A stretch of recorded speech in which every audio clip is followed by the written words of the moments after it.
ಈ ದಿನಗಳ ಪ್ರೋಮೋ ನೋಡೋಕ್ಕಿಂತ ಮೊದಲ ನಿನ್ನೆ ಸುದೀಪ್ ಸರ್ ಒಂದು ಮಾತಾಡ್ತಾರೆ, ಕಿಚ್ಚನ ಚಪ್ಪಾಳೆ ಅನ್ನೋದು ನನಗೆ ವೈಯಕ್ತಿಕ, ನನಗೆ ಯಾರಿಗೆ ಕೊಡ್ಬೇಕು ಅನಿಸ್ತದ ಅವ್ರಿಗೆ ಕೊಡ್ತೀನಿ ಅಂತೇಳಿ. ಇಲ್ಲಿ ಒಂದೇನಂದ್ರ ಇರ್ಲಿ, ಇದು ಅವ್ರ ವೈಯಕ್ತಿಕನೇ ಇರ್ಬೋದು, ಆದ್ರೆ ಧ್ರುವಂತ್ ಅವರಿಗೆ ಚಪ್ಪಾಳೆ ಕೊಡಾಗ ಇದು ನನ್ನ ವೈಯಕ್ತಿಕ, ನನಗಿಷ್ಟ, ನಾನು ಕೊಡ್ತಾ ಇದ್ದೀನಿ ಅಂತ ಹೇಳಿದ್ರೆ ಏನು ಸಮಸ್ಯೆ ಇರ್ತಿದಿಲ್ಲ. ಆದ್ರೆ ಸುದೀಪ್ ಸರ್ ಕೊಟ್ಟಿರೋ ಕಾರಣ ಇಡೀ ಕರ್ನಾಟಕದ ಜನತೆಯನ್ನ ಎಂಟರ್ಟೈನ್ಮೆಂಟ್ ಮಾಡಿದ ನಿಮಗೆ ಈ ಸೀಸನಿನ ಕಿಚ್ಚನ ಚಪ್ಪಾಳೆ ಅಂತೇಳಿ ಕೊಟ್ಟರು. ನಾವು ಸಹ ಜನಗಳೇ ಅಲ್ವಾ, ಅವತ್ತು ನಮ್ಮ ಪರ ಹೇಳಿಬಿಟ್ಟು ಈ ಸಲ ಇವತ್ತು ಇದು ನನ್ನ ವೈಯಕ್ತಿಕ ಅಂತ ಹೇಳಿದ್ರಿ ಹೆಂಗೆ ಸರ್? ಯಾಕೆಂದರೆ ಇಡೀ ಸೀಸನ್ನ ನಾವು ನೋಡಿದ್ವಿ ಸರ್. ಯಾರು ನಮ್ಗೆ ಎಂಟರ್ಟೈನ್ಮೆಂಟ್ ಕೊಟ್ಟರು, ಯಾರು ಕೊಟ್ಟಿಲ್ಲ, ಯಾರು ಎಷ್ಟೆಷ್ಟು ಕೊಟ್ಟರು ಅಂತ ನಾವು ನೋಡಿದ್ದೀವಿ ಸರ್. ಇದ್ರ ಜೊತೆ ಇನ್ನೂ ಒಂದು ಮಾತು ಹೇಳ್ತಾರೆ ಸುದೀಪ್ ಸರ್, ಗೆಲ್ಲೋದು ಒಬ್ಬರೇನೆ, ಆ 50 ಲಕ್ಷನ ಗೆಲ್ಲೋರು ಯಾರು ನಿಮಗೆ ಕೊಡಲ್ಲ, ಅವ್ರು ತಗೊಂಡು ಅವ್ರ ಮನೆ ಕಡೆ ಹೋಗ್ತಾರೆ ಅಂತೇಳಿ.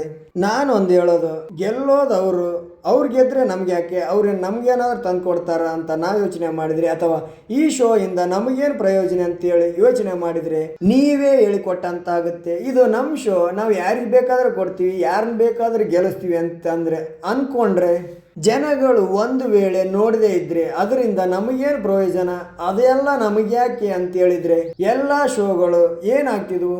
ಯಾಕಂದ್ರೆ ಶೋಗಳಿಂದಾಗಲಿ, ಪ್ರೋಗ್ರಾಮ್ಸ್ಗಳಿಂದಾಗಲಿ, ಫಿಲಿಮ್ಸ್, ಧಾರಾವಾಹಿ ಮತ್ತಿನ್ನಿತರ ಪ್ರೋಗ್ರಾಮ್ಗಳಾಗಲಿ, ಅವುಗಳಿಂದ ನಮಗೆ ಏನೂ ಆಗಬೇಕಾಗಿಲ್ಲ, ಅವುಗಳಿಂದ ನಮಗೆ ಏನೂ ಸಹ ಸಿಗಲ್ಲ.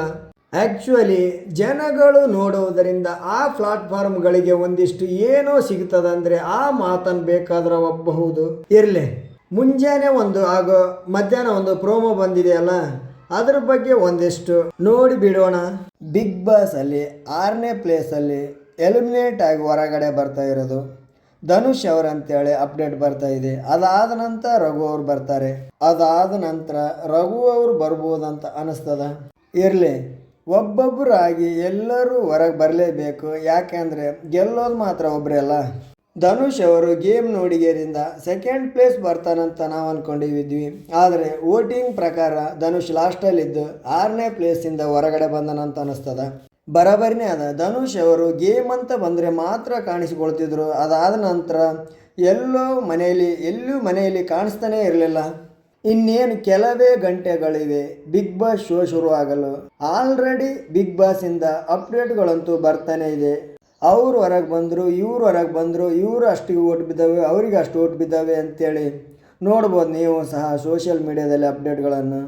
ಆದರೆ ಅವು ಎಷ್ಟರ ಮಟ್ಟಿಗೆ ಸತ್ಯನೋ ಸುಳ್ಳು ಏನೂ ಗೊತ್ತಿಲ್ಲ, ಪೂರ್ಣ ಎಪಿಸೋಡ್ ನೋಡಬೇಕು. ಅಲ್ಲಿ ಬರುವಂಥ ಅಪ್ಡೇಟ್ಗಳು ಸತ್ಯನೂ ಇರ್ಬೋದು, ಸುಳ್ಳೂ ಇರ್ಬೋದು. ಯಾಕೆಂದರೆ ಲೈವ್ ನಡೆಯುವಾಗ ಕೆಲವೊಂದು ಅಪ್ಡೇಟ್ಗಳು ಲೀಕ್ ಆದರೆ ಅಂಥವುಗಳು ಸತ್ಯನೇ ಇರ್ತದೆ. ಇಲ್ಲಿ ನಾವೇ ಊಹೆ ಮಾಡಿಕೊಂಡು ನಮ್ಮ ಪಾಡಿಗೆ ಯೋಚನೆಯನ್ನು ಆ ರೀತಿಯಲ್ಲಿ ಏನಾದರೂ ಅಪ್ಡೇಟ್ ಮಾಡಿದರೆ ಅದು ಯಾವಾಗಲೂ ಸುಳ್ಳು ಇರ್ಬೋದು, ಸತ್ಯನೂ ಆಗಬಹುದು. ಒಂದು ಹೇಳಬೇಕು, ಈ ಸಲ ವೋಟಿಂಗಲ್ಲಿ ಮಾತ್ರ ಅಬ್ಬಬ್ಬ ಏನು ವೋಟಿಂಗ್ ಅಂತೀರಿ, ಲಕ್ಷಗಳೆಲ್ಲ ಲೆಕ್ಕಕ್ಕೆ ಇಲ್ಲ, ಏನಿದ್ರು ಕೋಟಿ ಕೋಟಿ ವೋಟ್ ಪಡೆದಾರ ಈ ಸಲ ಬಿಗ್ ಬಾಸ್ ಸ್ಪರ್ಧಿಗಳು. ನಾನು ಭಾಳಷ್ಟು ವಿಡಿಯೋಗಳಲ್ಲಿ ಹೇಳಿದ್ದೀನಿ, ಇಲ್ಲಿ ಗೆಲ್ಲೋದು ಮಾತ್ರ ಗಿಲ್ಲಿನೇ ಅಂತ. ಆದರೆ ಬಿಗ್ ಬಾಸ್ ಸೀಸನ್ 12 ಯಾರು ಗೆಲ್ತಾರಂತ ಪಕ್ಕ ನಮ್ಗಳಿಗೆಲ್ಲ ಗೊತ್ತು, ಅದು ಗಿಲ್ಲಿ ಗೆಲ್ತಾರಂತೇಳಿ. ಆದರೆ 2nd ಪ್ಲೇಸಲ್ಲಿ ಯಾರು ಇರ್ತಾರಂತೇಳಿ ತುಂಬ ಕನ್ಫ್ಯೂಷನ್ ಇದೆ.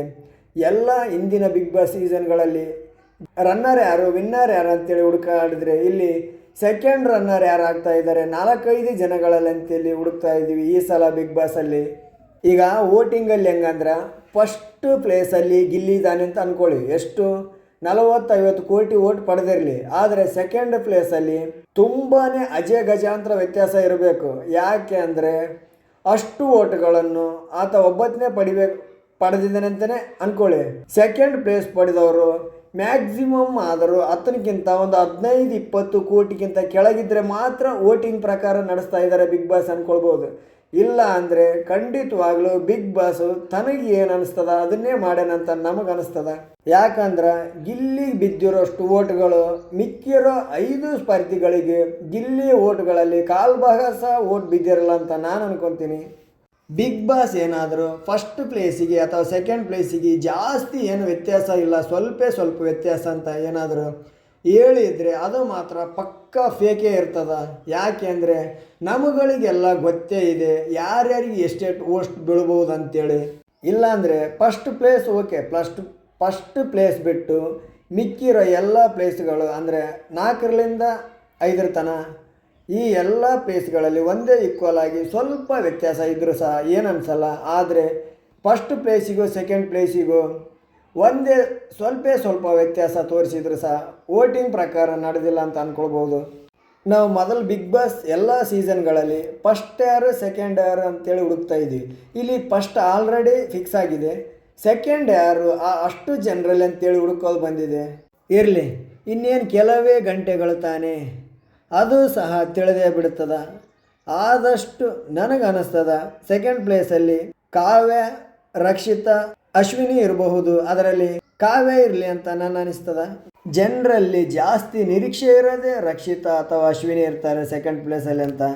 ನೋಡಬೇಕು ಇನ್ನೇನು ಕೆಲವೇ ಗಂಟೆಗಳಲ್ಲಿ. ಇನ್ನೂ ಕೆಲವು ಗಂಟೆಗಳು ಕಾಯಬೇಕಾಗ್ತದಂತನೂ ಅನಿಸಲ್ಲ. ಯಾಕೆಂದರೆ ಬಿಗ್ ಬಾಸ್ ಅಪ್ಡೇಟನ್ನು ಯಾರೋ ಒಬ್ಬರು, ಈಗ ಒಂದಿಷ್ಟು ಜನ ಒಳಗಡೆ ಹೋಗಿರ್ತಾರಲ್ಲ ಪ್ರೋಗ್ರಾಮ್ಸ್ ನೋಡಲು, ಆ ಜನಗಳು ಒಂದಿಷ್ಟು ಹೇಳ್ತಾರೆ ಅಥವಾ ಲೀಕ್ ಮಾಡಬಹುದು. ಯಾಕೆಂದರೆ ಇಂಥ ಅಪ್ಡೇಟ್ಗಳು ಸಿಕ್ಕಾಗ ಮಾತ್ರ ನಾವು ಹಿಂಗೆ ಅಂತೇಳಿ ಅಪ್ಡೇಟ್ ಮಾಡಲು ಸೋಷಿಯಲ್ ಮೀಡಿಯಾದಲ್ಲೇ ಬಿಡೋಕ್ಕೆ ಸಾಧ್ಯ. ಇಲ್ಲಾಂದರೆ ನಮ್ಮ ಪಾಡಿಗೆ ನಾವು ಊಹೆ ಮಾಡಿನೂ ಬಿಡ್ಬೋದು. ಆದರೆ ನಾವು ಮಾಡುವಂಥ ಊಹೆಗಳೆಲ್ಲ ಸರಿ ಇರ್ತಾವಂತ ಹೇಳೋಕ್ಕಾಗಲ್ಲ. ಯಾಕೆಂದರೆ ನಮಗೆ ಎಷ್ಟು ಬುದ್ಧಿ ಇರ್ತದೋ, ನಮಗೆ ಎಷ್ಟು ಯೋಚನೆ ಮಾಡೋದಿರ್ತದೋ ಅಷ್ಟು ಮಾತ್ರ ಮಾಡಿ ನಾವು ಆ ಲೆವೆಲಲ್ಲಿ ಥಿಂಕ್ ಮಾಡಿ ಇಂಥವರೇ ಬರ್ಬೋದು ಅಂತ ಹೇಳಿರ್ತೀವಿ.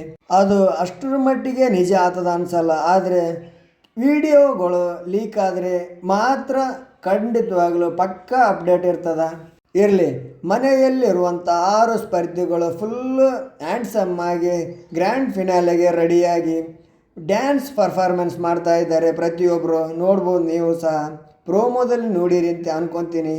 ಈ ಸಲ ಬಿಗ್ ಬಾಸಲ್ಲಿ ವೋಟಿಂಗಲ್ಲಿ ಮಾತ್ರ ಇತಿಹಾಸನೇ ಸೃಷ್ಟಿ ಮಾಡಿಬಿಡ್ತದ. ಯಾಕೆಂದರೆ ಒಬ್ಬೊಬ್ಬರಿಗೆ ಕೋಟಿ ಓಟ್ ಬಿದ್ದಾಗ ಎಲ್ಲಿ ಇಷ್ಟೊಂದು ಜನ ಒಬ್ಬರನ್ನ ಗೆಲ್ಸೋಕ್ಕೆ ಓಟ್ ಹಾಕ್ತಾರೆ ಅಥವಾ ತಮ್ಮ ಸ್ಪರ್ಧಿಗೆ ಓಟ್ ಹಾಕ್ತಾರೆ ಅಂದರೆ ಸುಮ್ಮನೆ ಅಲ್ಲ. ಬಿಗ್ ಬಾಸ್ ಎಲ್ಲೋ ಹೋಗ್ತದ. ಗ್ರ್ಯಾಂಡ್ ಫಿನಾಲೆ ಅಲ್ಲ, ಪ್ರತಿಯೊಬ್ಬರು ಹಳೆಯ ಸ್ಪರ್ಧಿಗಳು ಎಲ್ಲರೂ ವಾಪಸ್ ಬಂದಿದ್ದಾರೆ ವೇದಿಕೆಗೆ. ನೋಡ್ಬೋದು ನೀವು ಸಹ ಇಲ್ಲಿ. ಇನ್ನು ಈ ದಿನ ಬಿಗ್ ಬಾಸಲ್ಲಿ ಅನೇಕ ಪ್ರೋಗ್ರಾಮ್ಸ್ ಇರ್ತಾವೆ, ಡ್ಯಾನ್ಸ್ಗಳು ಇರ್ತಾವೆ, ಏನೋ ಹೊಸ ವಿಡಿಯೋಗಳನ್ನು, ಪ್ರೋಮೋಗಳನ್ನು, ವಿಟಿಗಳನ್ನು ತೋರಿಸ್ತಿರ್ತಾರೆ ಸುದೀಪ್ ಸರ್. ಹೋದ ಸಲ 11ನೇ ಸೀಸನಲ್ಲಿ ಅವ್ರು ಸ್ಪರ್ಧಿಗಳ ಮುಂದೆ ಒಂದು ಡೈರೆಕ್ಟಾಗಿ ಸೂಟ್ ಕೇಸ್ ಇಷ್ಟು, ಇದರಲ್ಲಿ ಒಂದಿಷ್ಟು ಹಣ ಇದೆ, ಅದು ಎಷ್ಟಿದೆ ಅಂತ ಗೊತ್ತಿಲ್ಲ, ಇದನ್ನು ತೊಗೊಂಡು ಡೈರೆಕ್ಟಾಗಿ ಹೊರಗೆ ಹೋಗ್ಬೋದು ಅಂಥೇಳಿ ಒಂದಿಷ್ಟು ಚಟುವಟಿಕೆ ಇತ್ತು. ಅಂಥ ಚಟುವಟಿಕೆಗಳು ಈ ಸಲ ಆದರೂ ಇರ್ತಾವ ನೋಡಬೇಕು ಪ್ರೋಗ್ರಾಮ್ಸಲ್ಲಿ. ಇನ್ನು ನಾಮಿನೇಷನ್ ವಿಚಾರಕ್ಕಂತೂ ಬಂದರೂ ಸಹ ವೆರೈಟಿಯಾಗಿ ಡಿಫ್ರೆಂಟ್ ಆಗಿ ಒಬ್ಬೊಬ್ಬರನ್ನೇ ಹೊರಗೆ ಆಚೆ ಕರ್ಕೊಂಡು ಬರ್ತಾರೆ. ನೋಡಬೇಕು ಆ ಎಲ್ಲ ಗೇಮ್ಗಳು ಹೆಂಗಿರ್ತಾವೆ ಆಚೆ ಕರೆಯುವ ಅಂತೇಳಿ. ಈ ಸಲ ಬಿಗ್ ಬಾಸ್ ಹೆಂಗೆ ಅನಿಸ್ತಂದ್ರೆ, ಬಿಗ್ ಬಾಸ್ಗೆ ಏನಿದ್ರು ಬಿಗ್ ಬಾಸಲ್ಲಿ ಆಲ್ರೆಡಿ ವಿನ್ನರ್ ಯಾರು ಅಂತೇಳಿ ಗೊತ್ತೇ ಇದೆ, ಪ್ರತಿಯೊಬ್ಬರಿಗೂ ಜನರಿಗೆ ಗೊತ್ತೇ ಇದೆ. ಆದ್ದರಿಂದ ಬಿಗ್ ಬಾಸ್ ಏನು ಮಾಡಕತ್ತಾನಂದ್ರೆ ಸೆಕೆಂಡ್ ರನ್ನರ್ ಆಫ್ ಯಾರಾಗಲು ಅದರಲ್ಲಿ ಸಹ ಕನ್ಫ್ಯೂಸ್ ಮಾಡ್ತಾ ಇದ್ದಾನೆ. ಅಷ್ಟು ಈಸಿಯಾಗಿ ಅದು ಆದರೂ ಸಹ ಗೊತ್ತಾಗಬಾರ್ದು, ಅದರಿಂದಾದರೂ ಒಂದು ಸ್ವಲ್ಪ ಜನ ನೋಡಲಿ ಅಂತೇಳಿ. ಯಾಕೆಂದರೆ ಇಷ್ಟು ಸೀಸನಲ್ಲಿ ಯಾವ ಸೀಸನ್ನಲ್ಲಿ ಇದ್ದಿದ್ದಿಲ್ಲ ಇಷ್ಟು ಈಸಿಯಾಗಿ ಒಬ್ಬ ಗೆಲ್ತಾನೆ ಅಥವಾ ಒಬ್ಬ ಗೆಲ್ಲುವಂಥ ಸ್ಪರ್ಧಿ ಗೊತ್ತಾಗ್ತಾನೆ ಅಡ್ವಾನ್ಸ್ ಅಂತೇಳಿ.